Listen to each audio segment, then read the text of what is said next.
Hi there, and welcome to the Mindful Marathon podcast. I'm your host, Dr. Michelle Quirk, a run coach and pediatrician. Mindful Marathon is all about helping runners of all types to run their own race. Whether you are a seasoned runner or you're just getting started, I want to let you know that you're welcome here and that you're in the right place.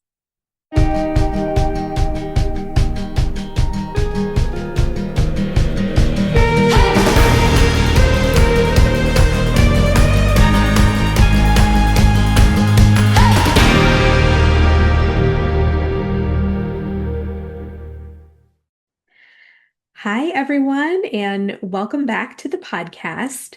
Today, I have a special episode for us all about running in the cold.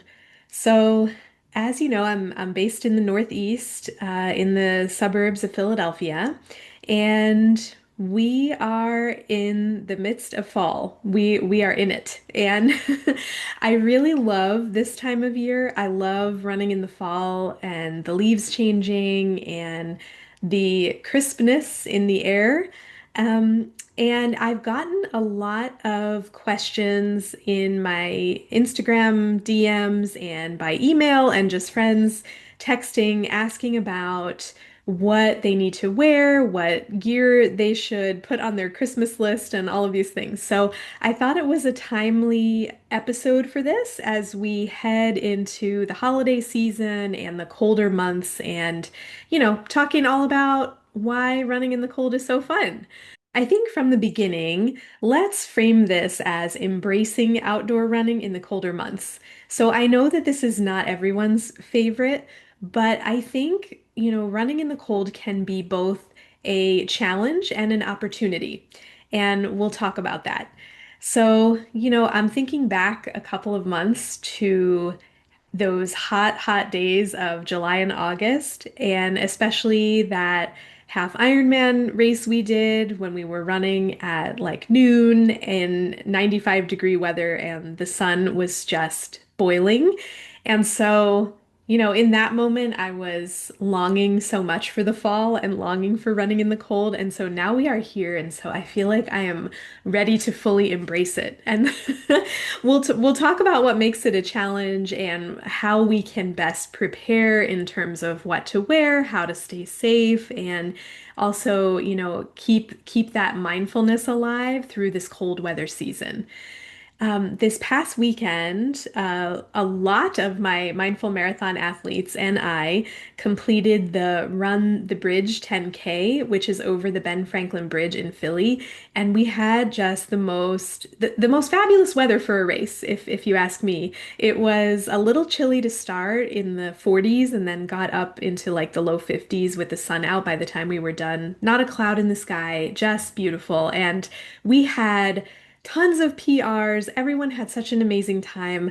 I think I'm going to do a separate podcast episode to recap that race because there's just so much to say about it. So stay tuned for that. But it felt like, wow, fall is definitely here. We're into November and it's a perfect time to talk about running outside right now. So, first things first, why run outdoors in the winter? Like let's talk about our mindset and some common barriers. So, I know that there are a lot of barriers in terms of the temperature, in terms of the fact that we're running more hours in the dark. So, darker mornings, darker evenings. There's also some problems with motivation when it's cold and dark. And so running in the cold weather outdoors can build resilience. And I feel like we talked about this with running in the heat as well, but it is a great opportunity to reconnect with your why and to think about, what's on tap for now and for winter, but what's on tap coming for spring and the next season. Because what we do now sets us up really well for what's coming up in the next 3, 4, 6 months. So I want us to reflect, first of all, on what is one reason you want to run outdoors this winter. Maybe it's a feeling that you're seeking right now in this season. Maybe you're thinking about future goals for spring, summer, or even next fall. I'm not sure. I can't answer that for you, but ask yourself what is one reason you want to run outdoors this winter? And maybe if you're in a place to write that down, go for it and write it down.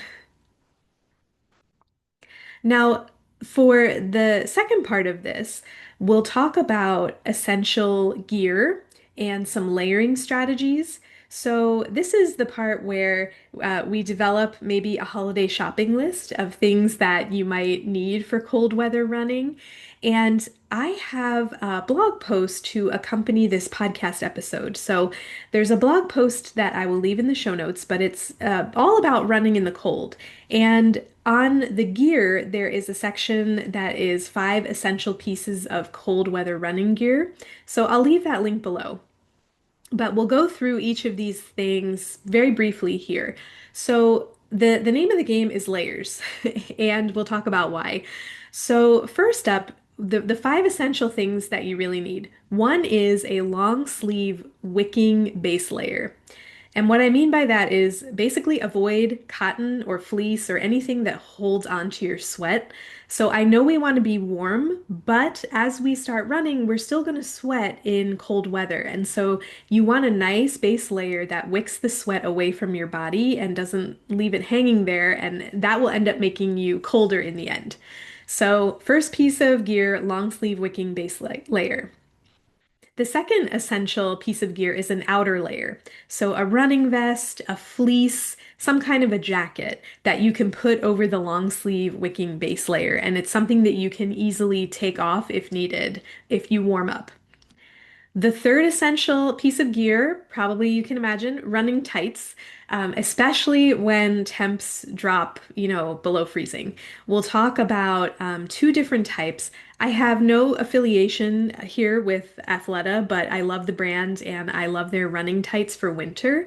They have 2 different tights that I'll recommend, and these are in the blog post. One is called Rainier and one is called Altitude. So they are 2 versions of the same thing. The Rainier tights are a little bit lighter.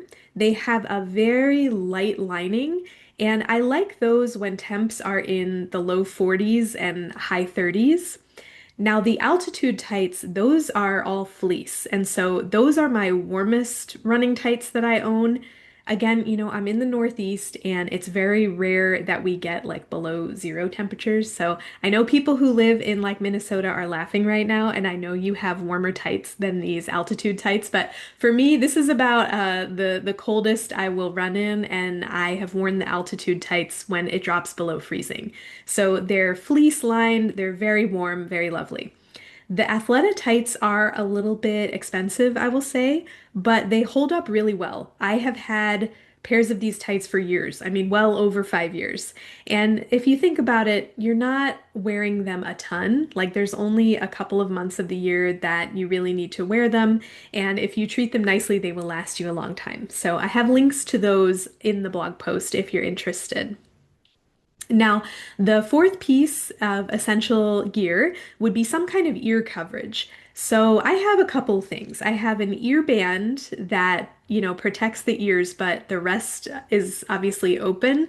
Now, I like this because if temps go below freezing, I opt for a hat because I want the warmth to stay on my head. But if temps are in the low 40s, sometimes I wear my ear coverage because my ears get cold really easily. But I have one that, again, it's very lightly lined, but it wicks sweat, which is really, really nice. And then the fifth piece of gear would be some kind of hand coverage, so gloves or mittens. I have a couple of pairs of these, one for the cooler temperatures and then one when it dips below freezing, and I can layer them. So I actually have a pair of gloves that wick sweat, and I wear those when it's a little bit chilly but not too cold. And then if it drops below freezing, I have a pair of very warm mittens that I can put over the other ones.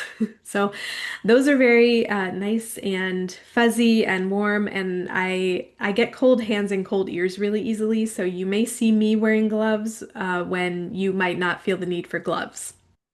And then I also want to give you some bonus gear. This has to do with making yourself very visible. So, we talked about the darkness in the early morning and the evening when we get into the fall and winter seasons here. And so, I really want people to see me. That means other runners, walkers, people walking their dog, cyclists, cars, you name it. I want to be bright like a Christmas tree. So, a couple of things you can do is wear a headlamp or get a reflective vest for visibility. And these are very fun. They come in fun colors and lights, but it's something that I wear even if the sun is just coming up, it's sometimes really hard to see runners if they're wearing darker clothing. So consider a headlamp and or a reflective vest so that other people can see you for safety. Now, when we talk about gear, you may have realized that one of the important tips I could give is all about layering. So, we talked about having like the base layer and then an outer layer. And I want to introduce something called the 10-degree rule. So, this is how I dress for running in the cold. We're going to take the temperature that it is outside in degrees and then add 10 degrees. And you're going to run for that temperature with the 10 degrees added. And then I also want you to factor in the wind chill. So this is important because if you have quite a wind chill, that's obviously going to make you colder. So I have a what to wear guide based on temperature that is on the blog post if you want to see this written out. So, as an example, if it's 45 degrees Fahrenheit, but the wind chill makes it feel like 29 degrees, I want you to add 10 degrees to the 29 and dress for 39 degrees. I hope that makes sense. And then, in terms of a guide of what to wear at each of the temperatures, so from 40 to 49 degrees, I usually go for a long sleeve wicking shirt, tights that are either not lined or maybe lightly lined, maybe an earband, maybe gloves. Okay. For 30 to 39, I keep the long sleeve wicking shirt, but I add an optional vest to it. And then definitely I'm wearing my lined tights, an earband, and gloves. For below 32, so I'm really going to say 20 to 29, but when it dips below freezing, I go for two long sleeve layers. So either two long sleeve shirts or a long sleeve plus an outer layer, like a vest or a fleece over top. And then my really warm tights, those altitude tights that are fleece lined, a hat, and gloves. And then below 20, pretty much everything in the 20 to 29 category, plus some kind of face and neck covering, like a scarf. Now, I want you to ask yourself, so you're putting on all of these layers. Before you head out the door, ask yourself if you're comfortable and how you're feeling. If you are warm and you're sweating before you even head out the door, consider losing, some of the layers that you put on. So it's okay to feel a little bit chilly at the start. You're definitely going to warm up, and that's why we have the 10-degree rule, okay? Now, the third thing we'll talk about is safety. Safety first, always, right? So, running in the cold introduces some unique physiological and like safety considerations. So, cold air is a stressor. And, we talked in the episode about running in the heat, we talked about how heat is a stressor for the body. Well, cold is also a stressor. So, your body is going to work to stay warm and humidify your breath. Circulation to your extremities is reduced. That's why I always am wearing gloves. I always have cold hands. Your muscles may take a little bit longer to warm up, so you might need to do a little bit longer warm up or run easier for a longer period of time to feel warmed up in the winter. And then obviously, if there's ice and snow on the ground, the risk of slipping and falling increases, which isn't great. And with shorter daylight hours, we talked a little bit about that, but visibility is diminished. And so those are some safety concerns. Now, if you have a medical condition like asthma or any cardiovascular issues, I always recommend checking with your physician about your plan for winter running to make sure that it's safe for you and, what conditions are safe for you to run in. And, when things get below freezing, when they are icy, when there is a high wind chill, honestly, it may be safer to use a treadmill or to skip your run entirely. And I am one of those people, I love to run outside, but certain things that I will not run in. Lightning, ice. And usually, yeah, when the temperature goes way below freezing, I don't do it either. And so, yeah, there's a place and a time for a treadmill. There's also a time to switch your workout to something else that you enjoy. So be flexible with yourself. We talk about having a plan for our exercise and kind of planning your week ahead of time. So let's just say you're a person who likes to run 3 or 4 days a week, but we're expecting, a snowstorm or ice. You may have to move those runs around or skip them. And for me, I easily interchange. We can swap out a run for a swim or a strength day or a day off, and that's okay. So I think learning to be flexible with yourself with these extreme conditions in the winter can be something worth thinking about ahead of time. And my last safety tip, just an important reminder to listen to your body. So if you're feeling numbness, tingling, persistent shivering, right, it's probably time to head in. And then next, I just want to talk a little bit about adding some mindfulness to your cold weather running. Before you head out, I would invite you to set a small intention. So maybe it's, what things you want to notice on the run today. Maybe it's about noticing the crisp fall air or the leaves changing, or today's run is about movement and not speed. But I'd invite you to hold that intention in your mind as you run. And I think, running in the cold can be so peaceful because there aren't as many people out there. And if you've listened to the podcast before, I love running solo and running in the quiet. I'm very introverted. And I think this is like a nice time of year to be out there. There's just not as many people, not as many runners, and it gives you a great chance to connect with nature. And I think after the run, I also want you to pause and think about how it felt for you. Like, how did you feel running in the cold? Did you notice anything new or surprising? And this might not be a time of year that you usually get out there and run. So take a minute and reflect on that. I think that helps to just build connection with yourself and helps you learn and grow in the sport. So, one of the keys to success in winter running is consistency over intensity. So, we talk about this even with running in the heat, but it's better to show up for 20 or 30 minutes outside jogging a few times a week than to skip the run entirely because you're waiting for the perfect conditions. We know there's really not a lot of days that are perfect in terms of conditions. I also want to acknowledge that if you're out there running in the cold, you're lacing up and you're getting out there in these conditions, you're showing up and you're running in conditions that most people, quite frankly, avoid. Most people are on the couch under a blanket with a cup of hot cocoa waiting for spring. And I think that this is meaningful in itself. It strengthens your identity as a runner who keeps going regardless of the season. And again, remember, safety first. So don't go out there if the conditions are crazy, if it's too cold, if it's icy, right? Like remember safety first and be flexible with yourself. But really, I think that for the majority of the winter, the conditions are okay to be out there running. It's just that most people don't feel comfortable doing it. So I want to invite you to go out of your comfort zone just a little bit as the temps start cooling off and just see how it feels for you. And you can always take it to the treadmill. You can always be like, Coach Michelle, this is crazy. I don't like running in the cold. I'm gonna run on the treadmill. I like that better.